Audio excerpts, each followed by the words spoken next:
జరిగిన సంఘటన దురదృష్టకరం. ఇది అందరికీ కూడా బాధను కలిగిస్తున్న అంశం. 6 రోజులుగా ఇంకా అందులో చిక్కుకుపోయిన కార్మికుల ఇంజనీర్ల ఆచూకీ తెలియకపోవడం అనేది మరింత బాధాకరమైన విషయం. వాస్తవానికి దీంట్లో మేము ఇప్పుడే ఈ ప్రాజెక్టు పూర్వపరాలకు పోదలుచుకునేది, కానీ జరిగిన సంఘటన జరిగిన తర్వాత ఈ 6 రోజుల ప్రభుత్వం యొక్క పనితీరును పరిశీలించినప్పుడు పూర్తిగా ప్రభుత్వ నిర్లక్ష్యం దీంట్లో కనబడతా ఉంది. సంఘటన జరగడానికి కారణం ఇప్పటి వరకు వాళ్ళు నిపుణులు చెప్తున్న దాన్ని బట్టి చూస్తే, ఇప్పుడు పెద్ద నిరంజన్ రెడ్డి గారు చెప్పిన దాన్ని బట్టి చూస్తే తప్పకుండా ఇందులో ప్రభుత్వ నిర్లక్ష్యం ఉంది. ఎటువంటి అనుమతులు తీసుకోకుండా, ఎటువంటి పరిశీలనలు జరపకుండా అంత లోతులో తవ్వుతున్నప్పుడు దానికి కావాల్సిన జియాలజికల్ సర్వేస్ కానీ, ఇంకా ఇతర నిపుణుల సర్వేస్ కానీ, వాళ్ళకి సంబంధించిన అనుమతులు కానీ ఏవి తీసుకోలేదు. ఊరికినే గుడ్డిగా తవ్వుకుంటూ పోయినారు. ఎవరి ఒత్తిడి వల్లనో ఇది జరిగింది, ఇది సాధారణంగా జరిగే పని కాదు, ఇది ఎవరో ఒకరి ఒత్తిడి వల్ల జరిగింది అనేది అక్కడ వాళ్ళు మాట్లాడుతున్న దాన్ని బట్టి మనకు అర్థమవుతున్న విషయం. రెండవది, సంఘటన జరిగిన మరుక్షణం ఏ పద్ధతిలో స్పందించాలనో ప్రభుత్వం అట్లా స్పందించినట్టుగా కనబడతలేదు.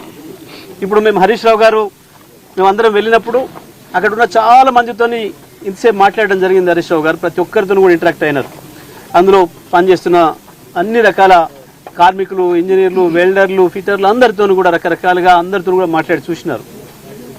6 రోజులుగా ఏం పని జరిగింది అంటే, మంత్రులు వచ్చిండ్రు, అక్కడ పోజులు ఇచ్చిపోయినరు, ఉత్తానే లోబడిపోయినట్టు డ్రామాలాడిపోయినరు తప్ప ఒక్క పైసా పని జరగలేదు.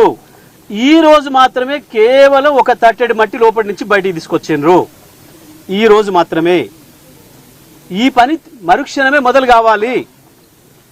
కూలిన వాటి కింద ఉన్నారా, వాళ్ళు కూలిన వాటికి అవతలు ఉన్నారా, వాళ్ళు మనం రక్షించుకోవాలంటే దానికి తాపత్రయపడే వాళ్ళు చేసే పని వెంటనే డెబ్రిస్ని బయటికి తీసుకురావాల్సిన పని.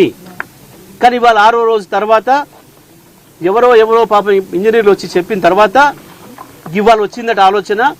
అది కూడా ఉదయం నుంచి మొదలు పెడితే ఇప్పటి వరకు, ఇప్పుడు మేము అక్కడ ఉన్నంత సేపటికి దాదాపు 3:30-4 కావస్తుంటే కేవలం ఒక్క లారీలో కొద్దిగా అంత తీసుకొచ్చి ఆడ పోసిండ్రు. అంటే ఈ లెక్కన ఈ ప్రభుత్వానికి జరిగిన సంఘటన మీద ఏం సీరియస్నెస్ ఉంది, లోపల ఉన్న కార్మికులు, ఇంజనీర్లు వాళ్ళ పట్ల వీళ్ళకి ఏం ఆతృత ఉంది, వాళ్ళ జీవితాల పట్ల వీళ్ళకి ఎటువంటి అభిప్రాయం ఉంది, వాళ్ళ ప్రాణాల పట్ల వీళ్ళకి ఏం అభిప్రాయం ఉంది ఈ ప్రభుత్వానికి అనేది మనకు స్పష్టంగా కనబడుతుంది. ముఖ్యమంత్రి సొంత జిల్లా ఇంతవరకు పత్తా లేడు. కేవలం ఎన్నికల పర్యటనలు, వాళ్ళ బిగ్ బ్రదర్ని కలుసుకోవడానికి, బడేబాయిని కలుసుకోవడానికి సమయం ఉంది, కానీ ఇక్కడికి వచ్చిపోవడానికి కానీ, ఇక్కడ ఏం జరుగుతుంది తెలుసుకోవడానికి కానీ, ఇక్కడ ఒక 8 మంది ప్రాణాలు ఎక్కడున్నాయో తెలియకుండా ఉందన్న పరిస్థితి కానీ లేదు. మంత్రులు గాల్లో తిరుగుతున్నారు, గాల్లో మాట్లాడుతున్నారు, గాలి మాటలు మాట్లాడుతున్నారు తప్ప ఒక్కడంటే ఒక్కడు కూడా బాధ్యతాయుతంగా మాట్లాడిన వాడు కూడా లేడు. ఈ ఘటనకు పూర్తి బాధ్యత రాష్ట్ర ప్రభుత్వానిదే. ఈ గత 6 రోజులుగా జరుగుతున్న నిర్లక్ష్యానికి కూడా కారణం ఈ ప్రభుత్వానిదే.